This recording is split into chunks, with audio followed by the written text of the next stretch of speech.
नमस्कार। आप सभी का हमारे चैनल साइंटिफिक हेल्थ में स्वागत है। आज का विषय है टाइप 1 डायबिटीज़। साथियों, आज की वीडियो बहुत इंटरेस्टेड होने वाली है। इसमें इस बीमारी के रोकथाम के सुझावों के साथ साथ इसके रिवर्सिबल की पूरी जानकारी दी जाएगी, तो कृपया इसे पूरा देखें। उम्मीद है आज की वीडियो आपको बहुत पसंद आएगी। तो चलो शुरू करते हैं। ये बीमारी क्या है, पहले ये जान लेते हैं।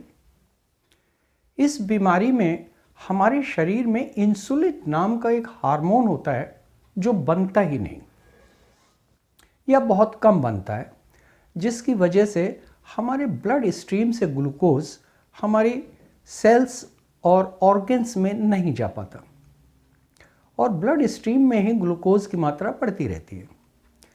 इस बीमारी को कहते हैं टाइप 1 डायबिटीज़। यह बीमारी ज़्यादातर बच्चों में पाई जाती है, छोटे बच्चों में, और बहुत तकलीफ देह होती है। सिर्फ बच्चों के लिए ही नहीं, उनके गार्जियन एवं माता पिता के लिए भी।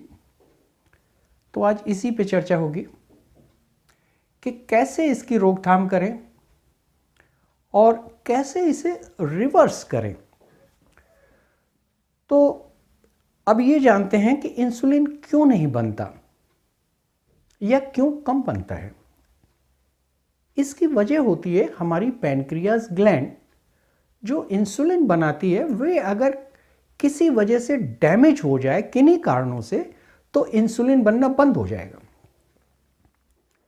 अब पैनक्रियाज किन किन कारणों से डैमेज हो सकता है, इसको देख लेते हैं, जान लेते हैं।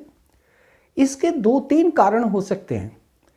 एक कारण ड्रग्स का रिवर्सिबल इफेक्ट, दूसरा मैदा से बनी हुई चीज़ें बच्चे के शरीर में पहुंची हों, और तीसरा जो सबसे बड़ा कारण है, मिल्क, दूध। अब इसे थोड़ा डीप में समझते हैं। मेडिसिन के इफेक्ट को क्या समझना है, वो तो समझाने वाली बात ही नहीं है, अपने आप शरीर में होता है, उसको डॉक्टर समझे। मैदा से बनी हुई चीज़ों को देख लेते हैं। ये बच्चे के शरीर में कब पहुंचती हैं और कैसे पहुंचती हैं। जब बच्चों का दांत निकलना शुरू होता है तो पहले माता पिता नॉर्मली सब्जियों के टुकड़े काट के छोटे बच्चों के हाथ में पकड़ा देते थे और वो उन्हें चबाते खाते रहते थे।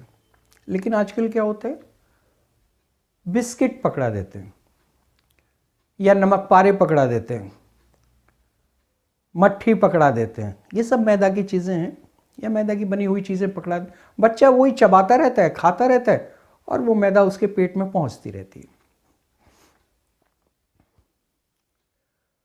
और उसके पेट में जब, एक चीज़ और जानकारी बहुत ज़रूरी है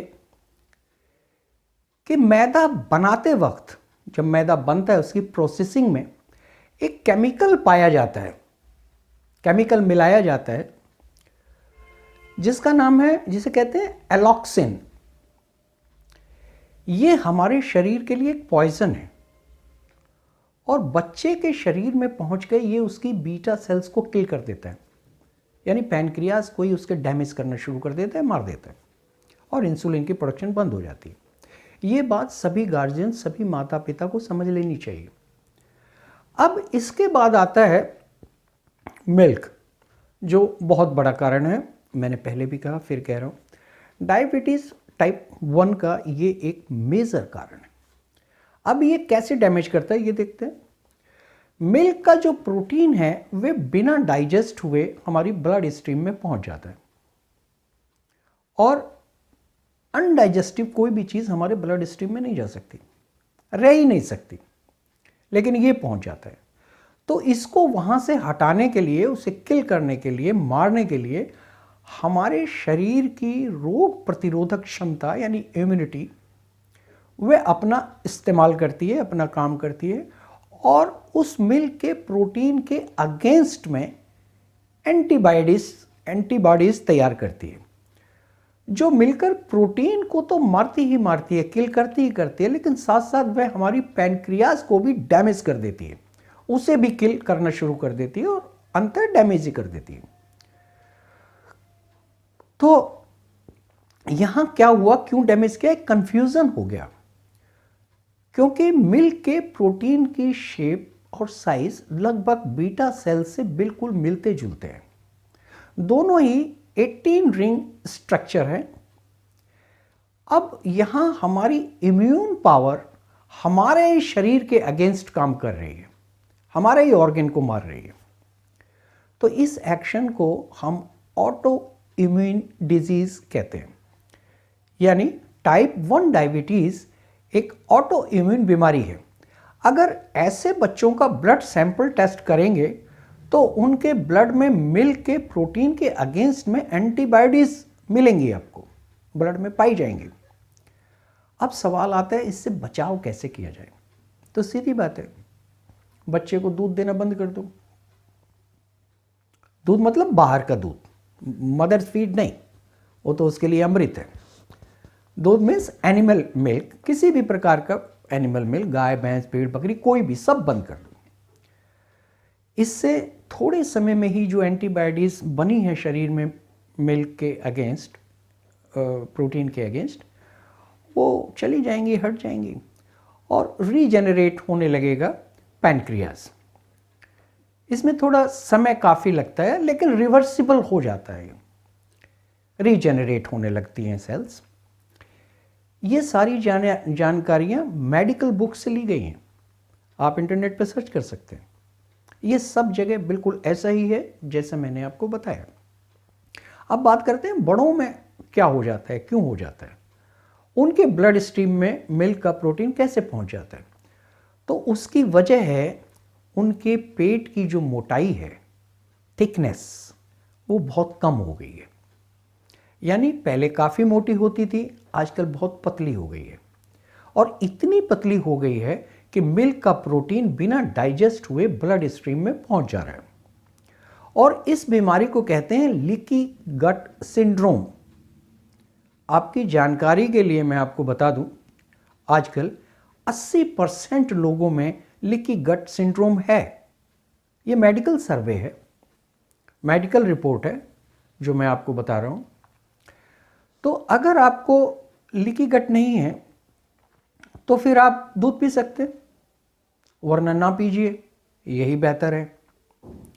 यहां पर दूध कल्प्रिट नहीं है, कमी हमारे अंदर है कि हम उसको पीने के काबिल नहीं रहे। यानी हमारा शरीर इस लायक नहीं है, तो हमें नहीं पीना चाहिए।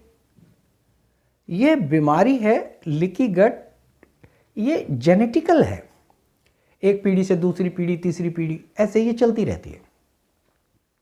डायबिटीज जेनेटिकल नहीं है, ये लोगों में भ्रम है कि ये जेनेटिकल है।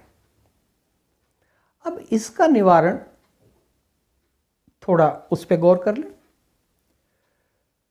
सब्जियों का ज़्यादा से ज़्यादा इस्तेमाल करें, रॉ फूड, फ्रूट्स, वेजिटेबल ज़्यादा से ज़्यादा लें, और अन्न में ख़ास तौर से मिलेट्स का इस्तेमाल ज़रूर करें। मिलेट बहुत अच्छा फैक्टर होगा इसको रिवर्स करने में। दूध का सेवन बिल्कुल बंद कर दें, ना ही करें। वैसे भी देखें तो अपने फीडिंग टाइम के बाद कोई भी जीव दूध नहीं पीता, सिर्फ इंसान के अलावा। इंसान ही ऐसा है कि अगर 100 साल तक का भी जीवन है तो भी दूध पीना चाहेगा, पता नहीं क्यों। रही बात कैल्शियम की, तो दूध से बहुत ज़्यादा कैल्शियम और तमाम चीज़ों में है, और सबसे ज़्यादा कैल्शियम तिल में है। तिल का एक लड्डू खा लेना काफ़ी होता है हफ्ते में, एक हफ्ते के अंदर एक लड्डू तिल का काफ़ी है कैल्शियम के लिए। अगर एक चम्मच रोज खाई जाए तिल, तो कैल्शियम की कमी शरीर में कभी भी नहीं हो सकती। अब देखें गाय जो कभी दूध नहीं पीती, भैंस कभी दूध नहीं पीती, बैल कभी दूध नहीं पीता, लेकिन उनकी हड्डियां कितनी मजबूत होती हैं सिर्फ खाना खाकर। वैसे ही जैसे हम अपना भोजन खाकर अपनी हड्डियों को मजबूत कर सकते हैं, दूध की आवश्यकता ही नहीं है। ये तो सिर्फ मिल्क इंडस्ट्री ने बेवजह का फंडा लोगों के दिमाग में बैठा दिया है कि मिल्क कंप्लीट फूड है। आज मेडिकल रिसर्च में ये प्रूफ हो गया है कि milk is not complete food. तो ये सब इसका निवारण था। उम्मीद है आप इन सब बातों का ध्यान रखेंगे और इन बीमारियों से बचे रहेंगे। उम्मीद है आज के वीडियो आपको अच्छी लगी होगी, और अगर अच्छी लगी हो तो कृपया इसे लाइक और सब्सक्राइब करें। धन्यवाद।